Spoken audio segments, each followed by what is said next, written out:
Убасыздар журналисттер көп эле билесиңер, Атамбаевка кыргыз эли ишенген, чор тамандар менен барам деген. Бирок Талас эли 2007 жылы буга ишеним көрсөткөн эмеспиз. Себеп дегенде Кыргызстанда бирден бир эң кең байлыктын бири бул жер үйдү булар бабам экөө жакшы мамиледе жүргөндө сатып беришти. Бажаев дегенге. Элестетип Кыргыздын жалпак тили менен айтканда $5000 машинени биз $100 саттык. Бул эмне? Ушу тууралуу Атамбаевдики.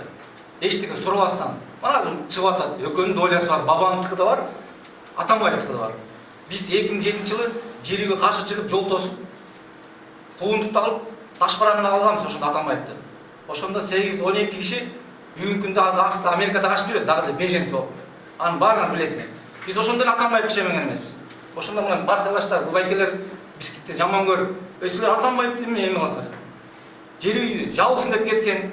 Кийин Бакиевке көпүрө болду, премьер-министрди алды, орден алды, кийин барды. Бакиев менен иштесе жакшы киши экен деп.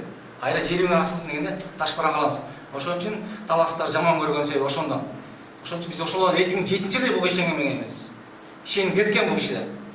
Анан айтып отурабыз багы улуу биздин акыныбыз Шайлыбек Түшү айткандай кайраң эл менен кайраң байкуш СДПК. Кандай партия күчтүү партиялар? Атамекен партия 2005-те, 2010-да кандай гана өзү мына президентскийге выбор катышканда 2009-да Балчыда камалды. Биз ошол жакта жүрдүк, саналуу киши. Азыркылар жок, ошолор бирөө жок. Мискенбаев деген жок, Төлөбай деген жок. Азыр Айкөл, Көккөлдөр чыгып атат. Аларды пайдаланды, как торпеда катары. Атамбаев, Фарид Ниязов башта турат. Аны биз кантип оңолобуз? Мына азыр чыгып атпайбы? Коррупцияны бүт эле өзүнүкү чыгып атат.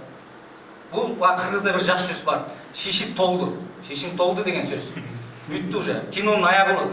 Ансында Атамбаев бул үчүн жооп бериш керек, отуруш керек. Жанагы өзүнө ыйгарып алган баарын жоюш керек.